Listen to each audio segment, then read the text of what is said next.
Bonjour, petit préambule à cette vidéo, pas comme les autres. Nous connaissons tous ces pseudo-associations ou fondations de défense animale, anti-chasse, j'en passe, et des meilleurs, plus habitués à faire le buzz sur les réseaux sociaux ou autre que de mener des actions concrètes pour la défense animale. Et donc, cette vidéo, vous verrez qu'on peut travailler en bonne harmonie et en bonne intelligence avec des vraies associations qui n'ont plus rien à prouver. En l'occurrence, cette fois, la SPA, et qu'on n'est pas là uniquement pour faire de la régulation ESOD, mais qu'on peut rendre d'autres services.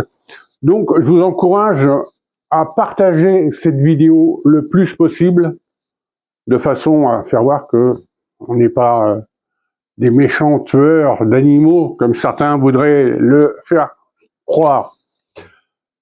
Je vous souhaite un bon visionnage. Pensez, comme d'habitude, à vous abonner, le petit pouce bleu, la petite cloche, pour ne rien rater des prochaines vidéos. Voilà, bon visionnage et à bientôt.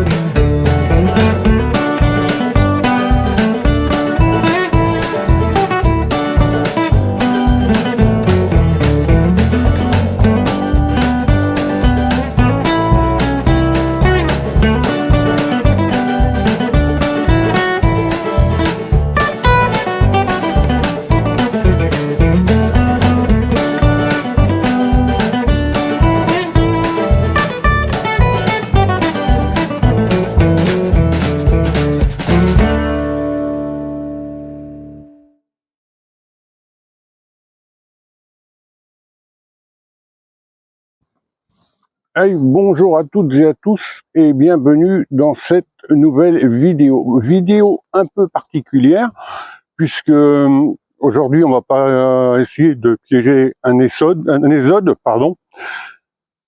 On va essayer de piéger un chien. Alors je vous la fais courte. Donc nous sommes fin septembre. Depuis le mois de juillet, il y a un chien qui est en divagation. Alors c'est un chien qui a un passif, qui a vraiment pas eu de chance.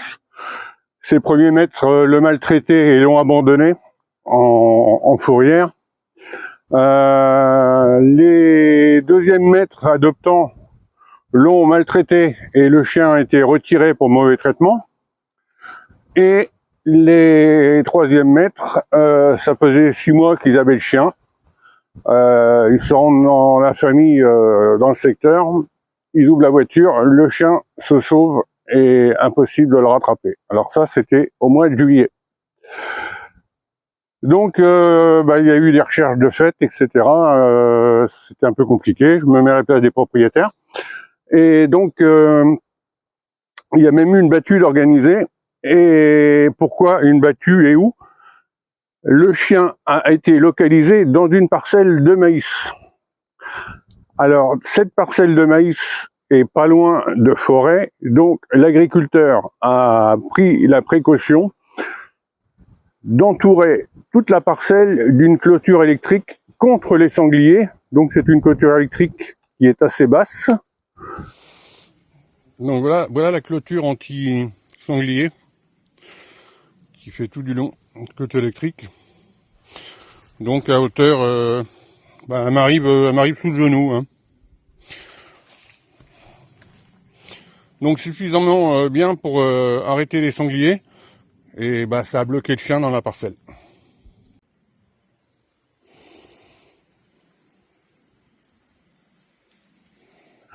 Et donc le chien est rentré dans la parcelle.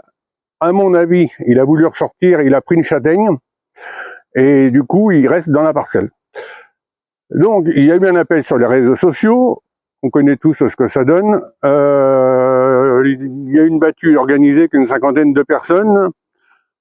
sans l'accord du propriétaire de la parcelle de maïs, bien évidemment. Bon, coup de chance, il n'y a pas eu de dégâts. Suite à ça, moi je suis entré en contact avec la SPA et on s'est mis d'accord pour que j'intervienne. Donc, en mettant une cage à renard, tout simplement, et puis en essayant de l'attraper. Alors, le truc, c'est que les propriétaires, sachant où était le chien, ont pris l'habitude de venir quasiment tous les jours et lui ont apporté de la nourriture. Donc, ils ont pris l'habitude de lui apporter de la nourriture, toujours à la même place. Le maître, puisque c'est un couple, a priori, d'après ce que j'ai pu comprendre, un passé de piégeur. Donc il avait récupéré une cage, je ne sais pas trop où, une petite cage qu'il avait posée, et bien évidemment le chien n'est pas rentré dedans puisque il y avait la cage et les gamelles à côté. Donc bon. Donc moi je suis arrivé en disant voilà, maintenant à partir de maintenant, vous laissez votre cage si vous voulez, mais les gamelles vous les mettrez dans le compartiment de ma cage. Et moi de mon côté, ce que j'ai fait, c'est, je vais vous faire voir après, j'ai mis des lardons fumés, alors un peu à la manière que j'utilise quand je veux capturer des rongeurs aquatiques, c'est-à-dire un peu en extérieur jusqu'à vers l'intérieur de la cage. Puisqu'il faut quand même savoir que c'est un chien qui a passé plusieurs séjours en fourrière et refuge, donc il aime peut-être pas forcément les grilles et les barreaux. Donc voilà, alors tout ça bien évidemment en collaboration avec la SPA. Alors le problème c'est qu'avec cet appel sur les réseaux sociaux, cette parcelle de maïs c'était devenu le lieu de promenade du dimanche pour certains. Donc la SPA a mis sur leur Facebook, mur Facebook, un communiqué en demandant aux gens de ne plus venir sur la parcelle qu'un professionnel, ça fait bien, s'occuper du problème. Donc, jusqu'à présent, tout allait bien. Alors, j'avais prévenu les propriétaires en disant, c'est possible que votre chien il reste 2-3 jours sans manger, et puis, la faim aidant, il rentrera. Donc, je voyais bien que la petite dame n'était pas tellement d'accord, mais enfin bon. Et puis, bon, on a tenu quelques jours comme ça, jusqu'à ce que j'arrive un beau jour et puis que je me rende compte que les gamelles, elles étaient à 10 ou 20 mètres, voire plus, de ma cage. Donc vous imaginez la cage à un endroit et des gamelles de nourriture à 20, bon, on va dire 20 mètres. Donc évidemment, ça peut pas fonctionner. Donc j'ai essayé de leur faire entendre raison. Je croyais avoir réussi. Malheureusement, ça n'a pas été le cas. Donc j'avais pris moi la décision au bout de une douzaine de jours à peu près de renlever la cage ce week-end, mon dispositif ce week-end. Donc j'ai prévenu la SPA. Et alors entre-temps, pour la petite histoire, ils ont rencontré quelqu'un qui connaît un petit peu le piégeage et ils avaient l'idée de tendre des pièges à lacets, donc billard, Belle-Île ou je sais pas quoi, pour attraper leurs chiens.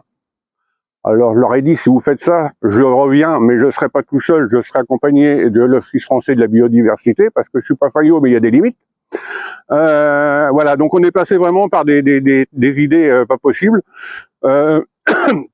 Mauvaises idées alimentées aussi par les réseaux sociaux, malheureusement. Ça a du bon, mais ça a aussi du mauvais. Voilà.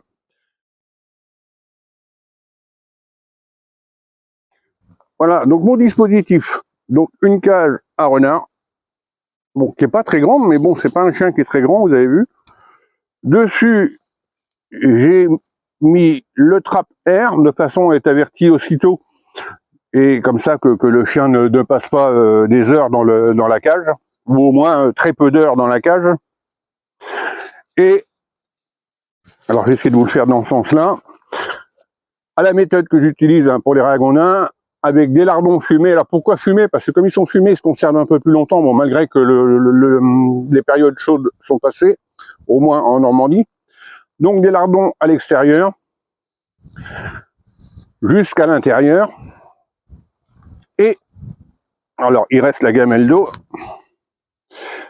Il était prévu, donc ça a été fait quelques jours quand même, la propriétaire mettait une gamelle de nourriture dans le compartiment à plan. Voilà. Donc ça aurait dû fonctionner comme ça. Et pour superviser le tout, une caméra. Je sais pas si vous la voyez. Moi, j'ai pas les bonnes lunettes, donc je la vois pas sur mon écran. J'espère que vous la voyez.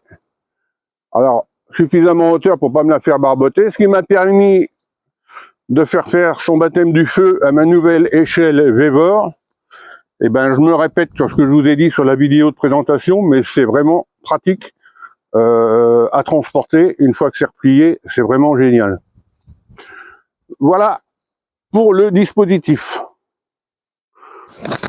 Voilà, donc bah, écoutez, nous sommes une douzaine de jours à peu près après le début de cette opération.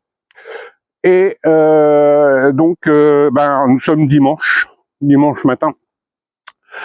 Et donc hier, en fin d'après-midi, j'ai reçu un SMS de la propriétaire qui me disait que le chien avait été capturé par son maître et quelqu'un qui venait, puisque je vous le disais tout à l'heure, c'est devenu le lieu de promenade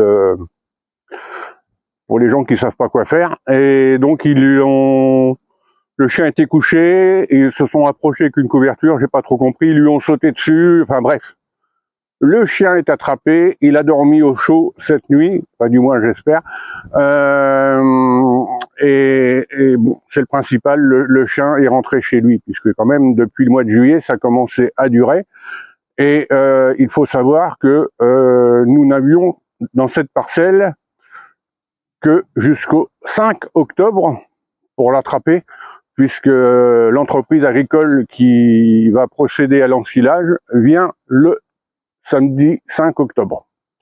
Donc, sur les délais, on est quand même short. Voilà, donc tout est bien, qui finit bien. C'est pas moi qui l'ai attrapé, mais c'est pas grave. De toute façon, j'avais moi prévenu la SPA que je démontais mon dispositif ce week-end, puisque les gens on respectent pas ce que je leur dis. Ils posent la gamelle de nourriture à 20 mètres de la cage, sous prétexte que pendant 2-3 jours le chien n'a pas eu à manger, donc voilà.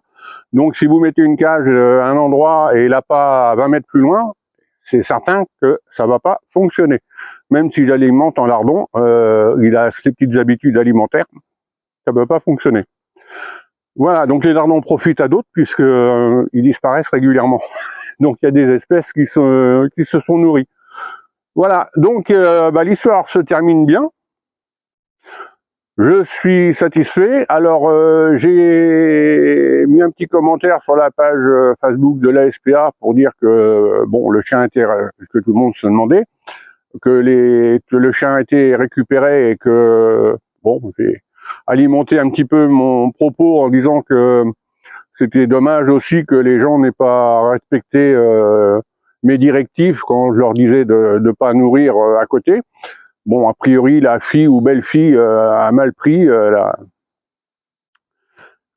a pas aimé. Mais bon, la magie des réseaux sociaux, tout le monde se sent pousser des ailes, mais c'est pas grave. Je vous dis, l'essentiel, c'est que le chien soit rentré chez lui, et bon, je vous dis, j'espère que pour cette fois, c'est bon, et que cette fois, c'est la bonne pour lui, parce que 2 mètres maltraitant, honnêtement, je me pose des questions parce que le chien, il le voyait, il l'appelait, le chien venait pas, donc bon, je ne sais pas. Je suis pas spécialiste, enfin, je ne dis rien. Voilà. Écoutez, en fonction de l'heure où vous regardez, alors si vous avez des questions hein, ou des commentaires, n'hésitez pas, hein, partagez la vidéo. Pensez à vous abonner si c'est pas déjà fait, le petit pouce bleu, les notifications, vous connaissez la musique. En fonction de l'heure où vous regardez cette vidéo, je vous souhaite une bonne journée, une bonne journée, voilà, une bonne fin de journée, une bonne soirée ou une bonne nuit pour les couches tard. Et je vous dis à très vite. Salut!